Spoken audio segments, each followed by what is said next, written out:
Try it again. And we're going. And 3, 2, 1, take 12. And this a protege, eh? Yeah. Chronics are where you say, eh? Yeah. Okay. Oh, yeah. Who knows? Make sure you keep an eye, or turn it so we can both keep an eye if that thing pops up. You know we're recording, right? Yeah. What's going on, everybody? Welcome back. This is episode 16. This is Amit. And Dominic. All right, and we're doing it one more time. Before we start, yep, we got the sound again. Before we start, wanted to say thank you for those of you who have actually taken the time out to like, rate, review, etc. For those of you who don't know, the reason we keep belaboring the point is, in essence, for us to get literally any kind of traction or whatever, the more reviews or anything like that we have, ratings, etc., that we have, you know, the more visibility the podcast gets, the more, and the greater possibility of any kind of growth. So that's what we're asking for, your help / assistance to help us make that happen, and to kind of grow what we're trying to do and try to reach more people. So it's not just to annoy you to do it, but there is a purpose behind it. So if you can help, that'd be greatly appreciated. And helping, I mean, rate, review, etc. And spread the word. Thank you guys very much. It's a passion project for us. Yeah. We also have fun doing this, as you can see, and hear. See soon, coming up on YouTube. Hopefully, that's right, yeah. Hopefully, finally, we said the last few episodes. By the time you hear this episode, it will be on YouTube. Thank you guys very much. So, we'd appreciate your help in getting us more exposure, quite frankly. And we also have the website as well. We're all kind of mediums, y'all. Yes. Right? theaibshow.com. It's in process. but the podcasts are on there too. You can literally right now you can go check out the podcast. The rest of it, hey, baby steps, man. Amit's trying to do it himself, and as those of you who know, I'm not so skilled at those kind of things. So I'm working through it. But yeah, so it's there. So the AIB show, we're every medium possible. Why? Because we're doubling down on something that 10 of you are listening to. So we really appreciate that. Let's get it to 12. All right. So so I wanted to start off this episode and take time out to acknowledge the fact that my co-host here, Dominic, has had a pretty rough week last week medically. And he was actually, he was in, well, let me tell you the story. What? Hold on. So, is it like HIPAA rules or something? I mean, where are we going with this? So he had good urgent care last week. And caught part.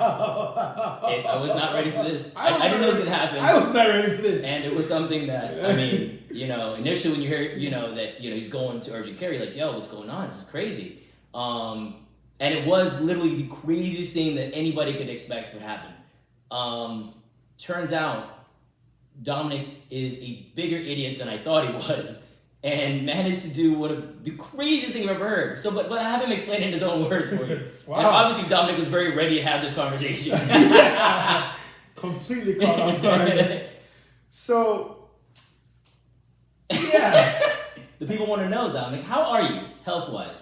I'm doing well. Okay, so we're good. I accidentally broke a Q-tip off in my ear, like inside the ear. You know, the cotton swab part completely came off in the ear. So I decided to then try and get it out, but obviously I can't see in my ear, so I took a pair of tweezers. Stuck them in there and tried to grab it out and pushed it in more. And then asked my wife to try and get it out, but she couldn't see it. She was looking at it, she's like, I don't even see it inside there. So clearly it was deep in there. I then decided, you know what, I gotta get this out. I'm gonna take the tweezers, but I was fearful that they would push the cotton swab even further inside. So I opened up the tweezers as far as I could open it, whilst inside my eardrum and pushing it through, imagining I could surround the cotton and grab it. Evidently, I scraped up my ear canal. Finally decided, I'm not going to the emergency room and spending a bunch of money. I went to urgent care. quite humorous reaction amongst the peoples there and the doctor and everybody. They got a little kick out of it. Said they don't quite see this. They find bugs and things in people's ears, but never this. And they got it out. And then I had to get a prescription for my ears because the doctor was very confused. He didn't understand how I scratched it up. Then I said, "Oh yeah, I stuck the tweezer in there and dug around." That's it. All right, anyway, move on. So kids out there, be careful. Yeah, it made me chuckle, so I wanted to share that with you. So that was the starting point that I wanted to bring to your attention because I found it comedic.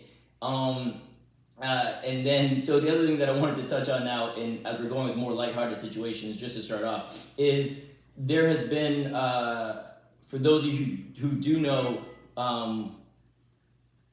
we lost another, it's not lighthearted, I guess, but we lost some of our childhood this past week in regards to Dr. Seuss. And I had no idea. So those of you who don't know, 5 or 6, I'm off on the number. Books? Yes, 6 Dr. Seuss books are no longer being printed and or distributed by the company because they had imagery that literally painted black people in a horrible light. And I didn't see that there was some Asian ones as well. I didn't see. Oh, I didn't know Asian ones. Yeah, there were some Asian ones. Where they were like monkey-esque depictions. Yeah. Now, I grew up with Dr. Seuss. I did actually. You didn't go to Dr. Seuss? I mean, I didn't know all the stories. I knew found this stuff weird. It is. It just freaked me out. I don't know. Anyway, go on. No, I just didn't know. So it was crazy because I didn't know any of this stuff, obviously, because why would you? And then the Dr. Seuss thing happened, and then we're like, wow, this is crazy.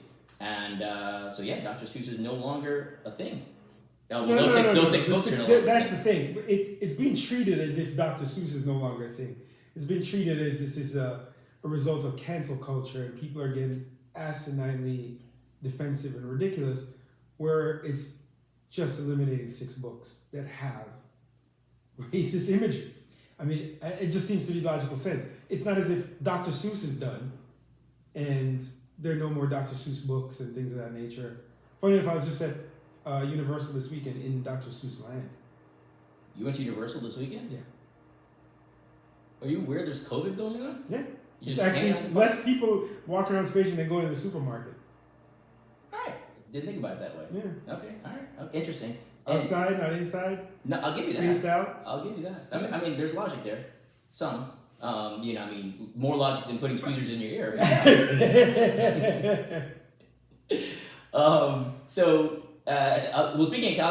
Speaking of cancel culture. Go ahead. Did you just tell me you went to dinner last night? No, I went and had beers. Whilst wearing a mask? Well, I can't consume the beer. Exactly. So hold on. Shall we get into a debate here? No, it's not a debate. I go to the gym in the morning. Hell, you're here in my house. Sometimes I've worn a mask. Yeah. No, but that's true. No, but I mean. Yeah, no, I'm joking, guy. You think I really? Come on, man. I'm not that dude. Again, I'm still not comfortable eating in restaurants, so I don't do that. But eating at restaurants outside, I'm cool with. Yeah. I'm not. All right, get back to Dr. Seuss. Well, not Dr. Seuss. Actually, piggybacking on the cancel culture situation related to Dr. Seuss. There is a gentleman named Tom Norton who is he's running for Congress. He's a Republican, and I only mention that because you're going to see that. I mean, it's going to become pretty apparent. But there's a couple tweets that were, I want to say this one, 2, literally a day, not even a full day after each other, right? So the first tweet goes, the government cannot, this is quoting obviously, the government cannot take my Goya beans, Mr. Potato Head, my Dr. Seuss books, or my AR-15. Come and take it. This is America. I'll eat my green eggs and ham on Christmas in my pickup truck if I want to. Enough cancel culture. And I'm like, damn, Tom, you tell him that. This guy is very, very powerful and he knows what he's talking about. Then, in regards to the following tweet, breaking news, Target says it will require all guests to continue to wear masks in all the stores regardless of the state government's say. And Tom Norton's response, boycott Target. The man just done said end of cancel culture not even a day before. This dude is, it's just hilarious. Now, again, I don't know why the AR-15 needs to be thrown in there. I don't know people have AR-15s or any kind of gun like that. But then again, I'm not a gun owner or enthusiast, so I don't understand that aspect of things. But the Goya beans thing is, you can't cancel Goya, obviously. I don't buy Goya, which is weird. I actually made a pseudo stance where I literally do my best, not a hard line, but I do my best to actually not buy Goya products and or visit Publix very often. It's crazy. Now, on the I'm supporting Bezos and making him richer, and I'll go to the Whole Foods.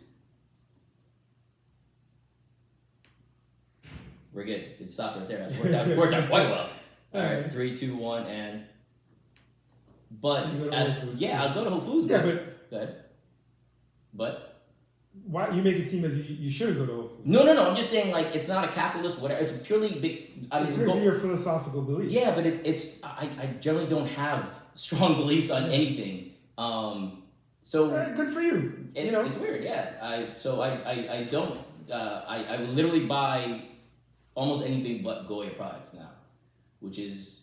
Before it was all price conscious. Turns out Goya products aren't the cheapest, which works out for me as well. It makes it a lot easier. And why don't you buy Goya products? Well, because Mr. Goya, this dude is giving speeches at CPAC, everything like that, but still claims, he still doubles out on the Trump propaganda of. Kaboom! I just wanted to ensure that we kept the streak alive every episode. Oh, we talk about Trump? I mean, you can't bait me into it. I just did. I'm sure I would have mentioned the man's name at some point. But yeah, so that's why I know the Goya products. The Mr. Potato thing is very interesting to me because it's a weird. It lives in a weird. It's not because they didn't cancel Mr. Potato Head.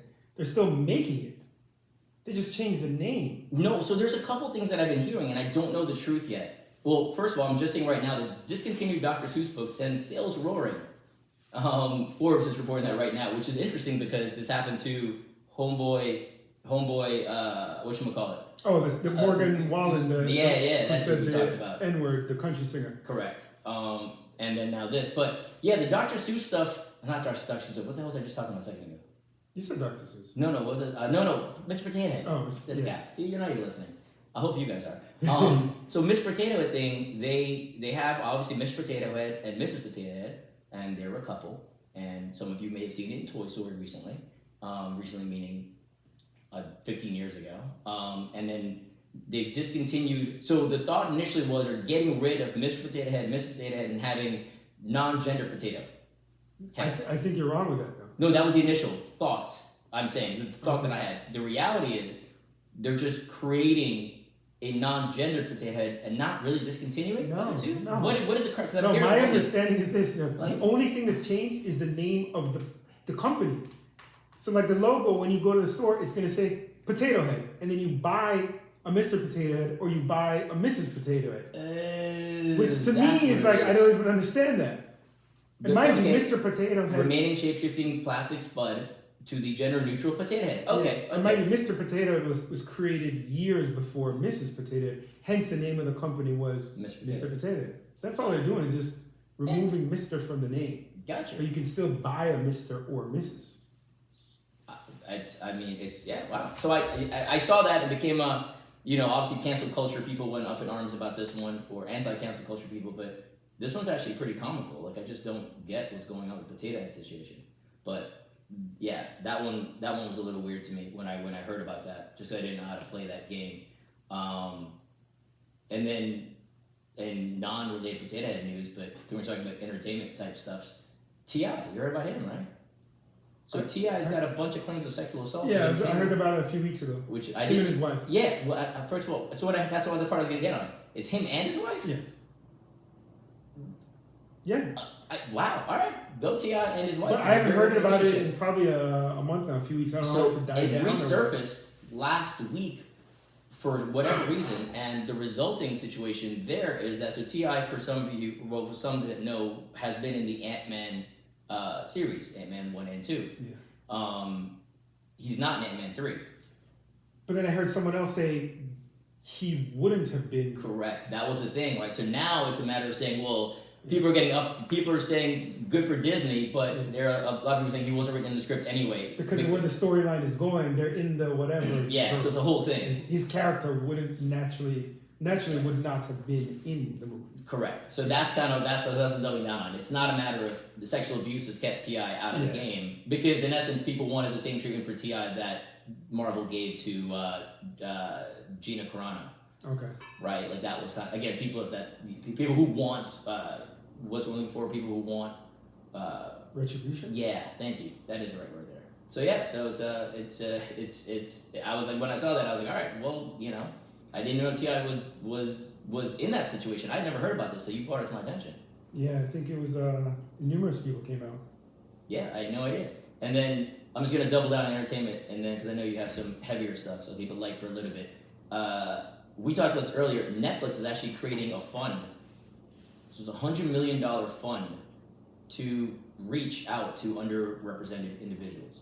What do you mean reach out? In essence, educate, embrace, develop, so on and so forth. Hold on 1 second.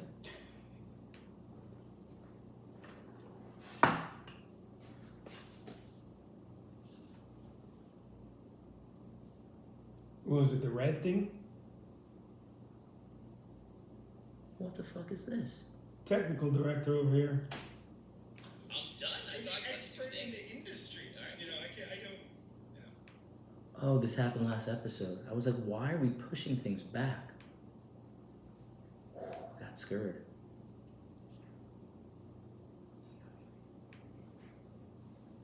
Resulting situation there is that so T.I., for some of you, well, for some that know, has been in the Ant-Man, and people who want, what's moving for people who want, yeah, thank you, that is right. So yeah, so it's, I was like, when I saw that, I was like, all right, well, you know, I didn't know T.I. was in that situation. I'd never heard about this, so you brought it to my attention. Yeah, I think it was numerous people came out. Yeah, I had no idea. And then embrace, develop, so on and so forth. Hold on 1 second.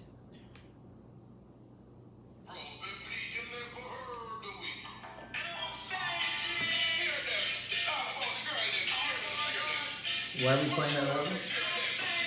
You done? What's up? What's up? Probably you never heard of it. Had some technical difficulties, but I resolved it. But yeah, so they're trying to reach out to underrepresented individuals by way, much like, you know, in essence, teach, educate, and bring up people in the industry and kind of make sure that they are, so in essence, grow the creator space versus The people just that the are audience. already in the industry, I'd say the bottom, or just like high school kids or college kids? I or- don't know the full mandate, Yeah. but this is You said how big was the fund? 100 million. Wow. It's sizable. That's really sizable, yeah, right? So I'm like, it yeah, can well actually done. make, if done right, it can make a hell of an impact. Yeah, I mean, don't get me wrong, Netflix throws a lot of money at a lot of garbage by way of content, but this is actually pretty cool. And I was pretty impressed by that.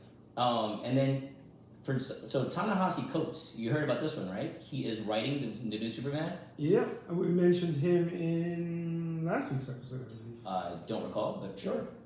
He's a amazing writer. He's actually written comic book strips on Superman and stuff like that as well. So he's not someone who's just coming out the gate trying to start this from scratch. He is a comic book fan and a great writer. And I actually got schooled to him by Dan Levitar's show. I had no idea who this man was at all. Yeah, he made famous 5-6 years ago his article in The Atlantic regarding repatriations. One more time? Reparations. But also, did you say repatriation? Yes, I did. Not repatriation? No. What? All of a sudden you're British? Like, what are you doing? Oh, yeah, that called reparations. So we're repatriating the reparation. All right. Yeah. All right. And then on the last note relating to this, we're getting our first Latino leads in the DC movie universe. That's right. The Blue Beetle is becoming a movie. Now, some of you may not be familiar with the Blue Beetle, just like me. I have no idea who this character is. Like, did you just make up a character? I have no idea who this person is at all, but apparently he's a Blue Beetle and he's doing a show. I mean, he's getting a whatchamacallit? He's getting a DC Universe film, and maybe it'll be good, and maybe this is the character I want to see on TV. I have no idea who this person is, but just saying, they're trying to change the representation. So I'll give credit where credit's due. Now you want to get into your other stuff? Yeah. Okay. Yesterday, the House passed the George Floyd police reform bill. Okay. As I'm sure most of you listening remember who George Floyd is. Well, I thought you were going to say you know about the bill. No. I was like, I, what? I was unaware that the bill, was trying to get through. But it passed with only one Republican voting yes. And then he came out and said he accidentally voted no. I mean, voted yes. It was a mistake. So what's rather concerning is because this man doesn't know how to vote. That's his job is to place votes on different bills. You're a registered independent, aren't you? Yeah. Yeah. And philosophically, I am. I haven't registered because I don't want to lose my primary vote. Oh, philosophically, you're an independent. Oh, absolutely. Oh, sorry. Yeah, Okay. I see more so the evils as opposed to the merits of both sides. Gotcha. That being said, I'm disheartened to say the least. The fact that and evidently he claims it was a mistake. I wonder if it actually was a mistake. But he wants to save face Yeah. with his base. Only one individual did this. So the bill includes measures such as restricting certain funds to local governments that allow law enforcement officers to use chokeholds, banning no-knock warrants that allow police officers to enter premises without announcing themselves, which led to the whole sad Breonna Taylor. A lot of stuff. And also, in regards to the no-knock situation, just not a tangent, but actually to double down on that, John Oliver this past week had an episode based on, his whole focus was no-knock warrants in general, and entries in general, and how... The tragedies and mistakes. The amount of mistakes. Yeah. Like, it's not nominal. It's insane the amount of mistakes. Literally going to the wrong house, the wrong person, not even doing any due diligence at all, i.e., Googling, like the bare minimum. The stuff that like you would do going, hey, is this where the restaurant is? Simple things like that. They're not even doing the bare minimum in the majority of cases. And literally see them outside, they're on video going, is this the right house? Damn. I don't know. Like that kind of craziness. So the John Oliver HBO, it's called Last Week Tonight. Amazing show. Amazing show. This was that. But sorry, you were continuing. No. So, yeah, it stops that and also requires law enforcement agencies to provide info on instances when police officers use deadly force. I mean, it seems logical. One of the most controversial provisions would change qualified immunity for police, further opening the door for lawsuits over the use of excessive force. So qualified immunity is horrible, quite frankly. Do you want to explain? Yeah, so basically the police are protected. They're immune from prosecution from a civil side. So with my police assault incident, which we discussed in episode 5, titled You're Under Arrest. Which is on the website, theaibshow.com. I was not permitted by law to sue the officers themselves that beat me up because of this protection, which is rubbish. So it pseudo incentivizes, or how about this, doesn't prohibit officers from doing certain things, knowing subconsciously that they're protected. So this would remove that. So these are all measures. Now, I haven't read the actual bill. What I don't like doing is seeing a news article and saying, oh, this is great. So I'm going to be the nerd and read the bill this weekend and try to find it and see. But on a macro level, I absolutely agree with it. And it is disheartening that, if you want to call it half a Republican, I don't know if he actually did or not, one Republican voted for it. It goes to the Senate, so we'll see what happens there. A lot of this stuff is, one would assume, be common sense. Like the fact that you need, like, it's what situation, like when you talk about that with the immunity situation, right?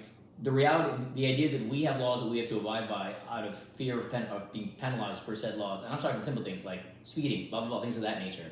We have to follow these rules and guidelines, and the cop's like, nah, we're good, right? And even on your job, you can't do a lot of things in general, and your job is, and if you F up on your job, generally speaking, you're going to lose your job. Yeah. Right? You just get in rehired elsewhere. Yeah, in this situation, it's like, hey, you're fine. Don't worry about it, because they have a lovely union that keeps that going. Yeah, It's so crazy. Democratic Representative Karen Bass, who wrote the legislation with House Judiciary Committee Chairman Gerald Nadler, said, how many more people have to die?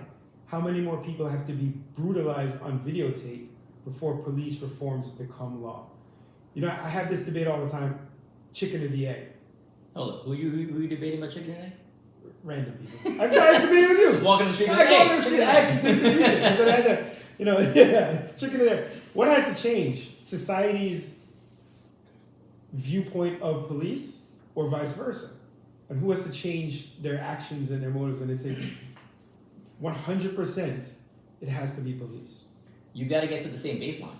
You have to start at the same baseline. What starting is we both want we both change. No. So the difference is if we both want change, but we both don't agree on the starting point, getting to the change is difficult. My point is we both have to agree on the starting point. Society, a large part of society feels they're mistreated. Mm-hmm.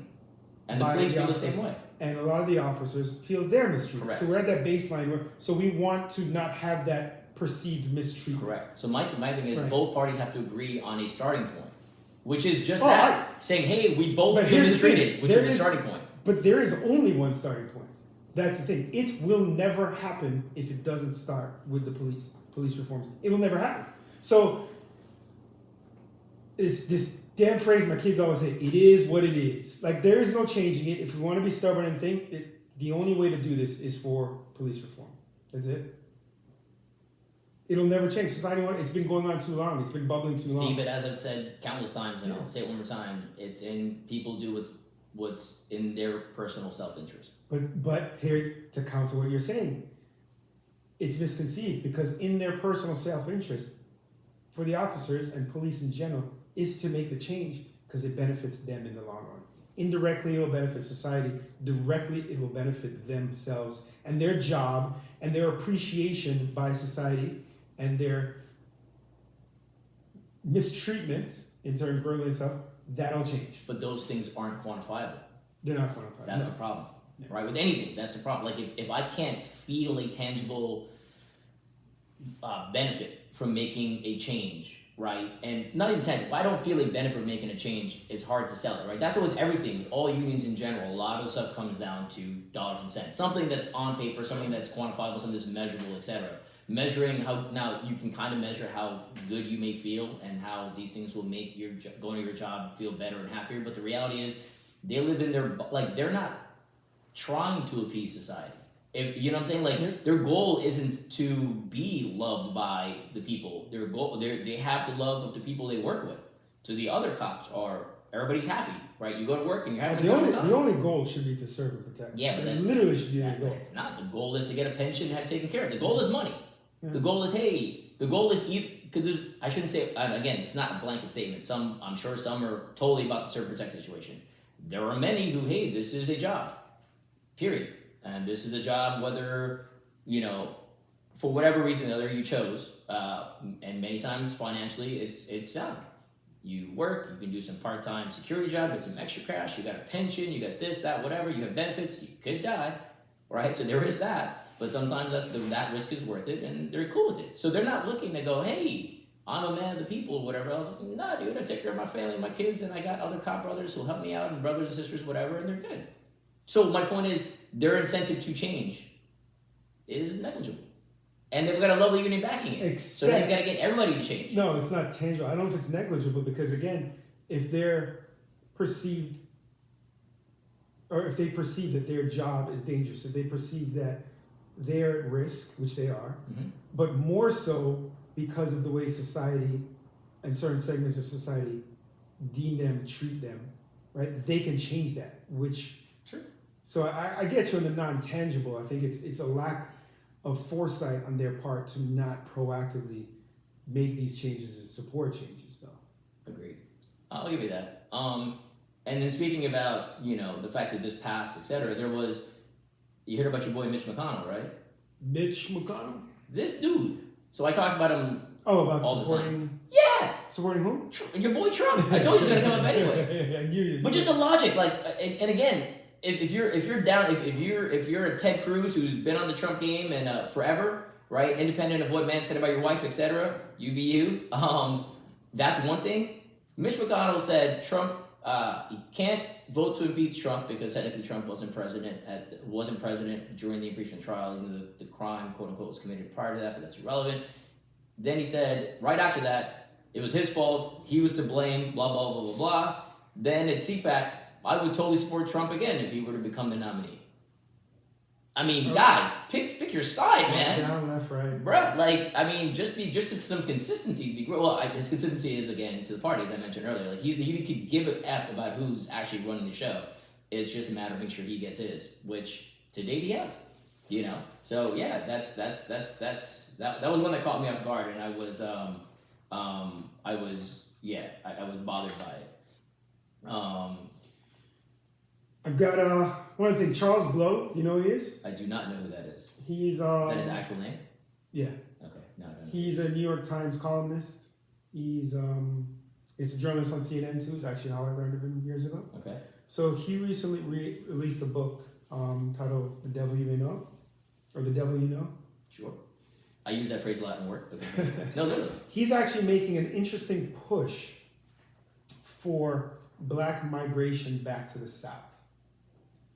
And on the surface, I've seen kind of in the comments in the social media, people are saying, including black people, you know, why? I don't get it. That's crazy. I don't want to go back to the South and face higher chances of racism and things of that nature. He's made an interesting point of the reason being is to have more representative control. Because there's the greater populace? Is that the In thing? government. So he said, as an example, I don't know which states there are. There's 7 states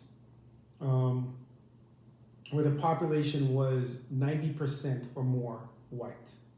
So those 7 states, by default, get 14 senators, which represent 14% of all senators.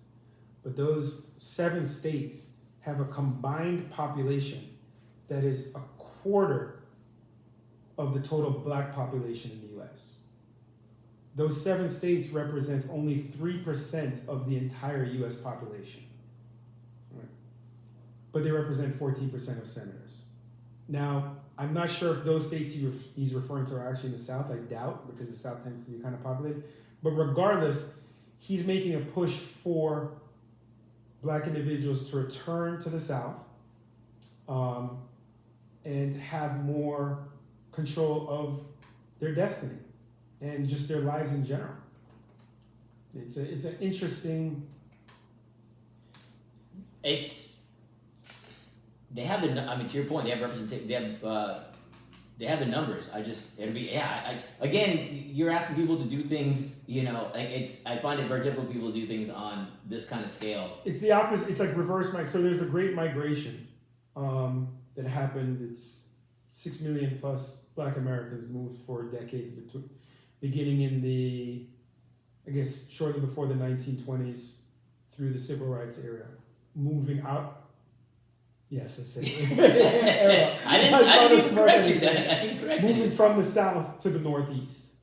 Hence, you know, a lot of the major cities in the Northeast have a significant black population. So he's pushing for them to return to the South. Interesting concept. I actually want to, get his book and learn more about it. I will have you give me the. I know the you will. Cliff I'll read the notes book because, and absolutely. It's not quite the reader. I subscribe to a lot of listening type education versus reading. But all right, that's I just don't know how you. I do not know how you would accomplish it. I do not know how you mobilize it. Oh, mobilize, yeah. Accomplish, you simply move. If you can get jobs, if it makes sense financially, that kind of a thing, yeah. A lot of people can't just. That's also the ignorance I hate when people say, like. Just go back to where you came from. Yeah, no, not that. That's a whole other thing. No, it's, if you see somebody struggling for work, well, just move to another city and get a job. It's not that easy when you've got to come up with first month's rent, last month's rent, security, travel costs, moving costs. That note, I've actually had this internal debate for quite some time. Internal. As in, talk to yourself. Yeah. All right. Turns out I'm quite the debater. People who are struggling in colder states, I never understand why they don't come to a warmer state. Well, they're in essence you're thinking people like us who have the financial. No, I'm talking about you're scrounging up some dollars to do whatever else. You jump, and again, I'm making it sound very simple. Don't get me wrong. I'm fully aware of the fact that I'm. So you mean more desolate people, as in. Yeah. I'm not saying, hey, I need a better job. People. Correct. Yes, okay. I'm saying you're homeless in New York, freezing your ass off, right? And you can scrounge up a few bucks, which I'm sure you can do. Jump on a little Greyhound. You also still, though, there's a comfort level. There's a physical discomfort with the cold, but the unknown. If you're homeless and you're like, I'm gonna get on a bus and come down to say Georgia or Florida, and then what? What are you doing? Where if you're homeless, you kind of. Oh, You like find where out to get stuff, blah, blah, to blah. occasionally Alright. restroom, food, the I'll give corners to go on. It's a comfort level Alright. of knowing what you know. The debate is over. Yeah. I'm no longer But the debating moving one, if you have a job or you just got fired, Uh-huh. right, and you're kind of struggling in a lower income bracket, Mhm. it's immensely difficult to just move to another state, even if you were to apply for a job and get a job. Because think about it, you've got to come up with housing. Oh, I don't have to think about it. I've done it. I'm First, with you. no, but I mean much lower income. No, but again, you pack up your ish and you drive. And, again, assuming you have a car. Assuming you have a car. Correct. But driving what? If you have nowhere to live. Oh, no, I literally lived in my car for a couple days. But luckily it's a couple days, until you figure some stuff out. But to your point, yeah. Oh, no, it's not easy. And again, I was lucky. I've been very lucky. But to your point, yeah, moving, if you don't have options, is not an easy, especially when you may not have any support. Not just support, but imagine you don't have any money in your bank account. Mhm. So even doing that This is guy said, difficult. "Imagine." Again, I was there. I'm not even playing. When was this? Bro? When I moved, I'm trying to remember the first move. When I did, I think it was coming back from LA. After my car had been totaled, etc. I was luckily I think my bank account was pretty thin, which is why I came back from LA to Right. Miami to kind of regroup. And Loesch took me in for a long time actually, and then I had no money to go back out there again. But to that point, again, not luck. Don't get me wrong. I'm not comparing myself to these people because I was good. Like the bills were paid. I just couldn't afford any. No, I new get it. bills. I can see you down there, but you did have our good friend to stay with. Completely. No, That's but what I'm saying. you still were struggling. In essence, what Yeah. you're saying. No, So it's closer to what I'm talking about than I would have imagined. Yeah, but I mean, it's moving in general as it's always difficult. Even if you have means, it's difficult, and if you definitely don't have means, it's significantly difficult. So on that bright note, Stay tuned. Well, we have some. I have a random article here just because this came up, and I saw this and it bothered me only because for those of you who know me, I dislike mayonnaise. I think mayonnaise is a gross product, and I do not consume it at all. But it turns out that in Israel, they've been using mayo to help cure or rescue endangered turtles. So it helps take away like the oil and whatever the black tar that's on the turtles. It takes that away. Impressive. Mayo. Yeah. What always gets me with this is who the F decided to try mayo on the turtle. Like at what point do you go, you know what we need there? Mustard. Like, nah, dude, not mustard. That's crazy. Mayonnaise. Catsup. That's gonna fit. I mean, why would you even think about doing this? But the people in Israel figured it out. So, you don't use spicy mayo? No, bro, no. What about Mayo? nail? What the hell is nail? Like vegan mayo? Are you serious? That's an actual I product? learned about it in Dre's house. Hold on, it's not in your. Don't lie, it's in your house. With, No. with your beef burger, you're No, probably I do putting have. nail I on do it. have vegan mayo in my house.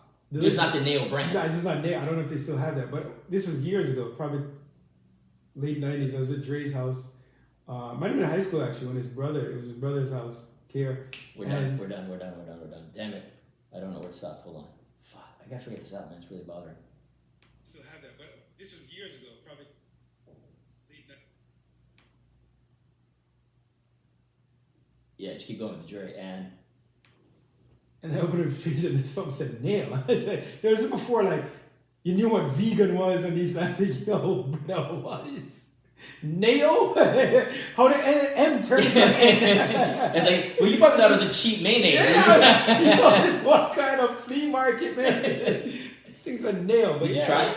No, I did not try. But no, I like a good vegan nail. Really? I'm a beet burger. Yeah, that's right. Beet burger, people. Nobody should eat any of this crap. No, but you take vegan mayo, put some sriracha in there. Have you only know vegan spicy mayo? No, I don't want the mayonnaise at all, spicy or otherwise. Like people go, Oh, oh, it's but sushi, that's people right. go, oh, aioli. It's mayonnaise, y'all. I mean, come on. Sushi, that's right. Spicy mayo. No, I use a straight sriracha. Just like eel sauce. I'll use straight sriracha spicy mayo. What's wrong with you, man? No, all that's gross. All that stuff is gross. Yuck. But either way, apparently you can cure turtles, so who do know? And finally, and this is gonna end it real quick, in a new segment that we are calling What to Watch and Not Watch on the Television. And by new segment, I mean I literally just did it right now. There are some shows that Dominic and I have been watching. Y'all stuck at home too, so figured maybe you find some joy in this in general. there's some shows that we're just gonna throw out random recommendations that you should check out. And the first show on the list is Top Boy. And Top Boy is a British show on Netflix. There were 3 seasons. Netflix did themselves a disservice by the way they named the shows. Confuses everyone. It's ridiculous. Because if you didn't watch it like we did years ago, you think there's only 1 season. Yeah. You just watch that, and then you find out there's 2 before you're supposed to watch.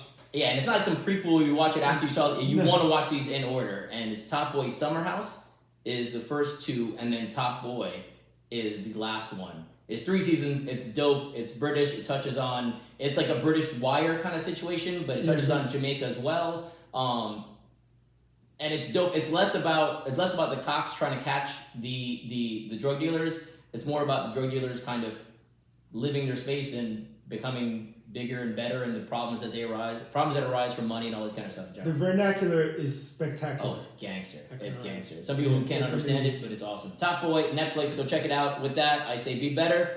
Justice over order. Stay tuned. We got some interesting guests coming up. Got interviews, y'all. Yeah, in the next few weeks. Big time. Professionals. People who are way smarter than Dominic and I. Yes, indeed. All right. Chat soon. Take it easy, everybody.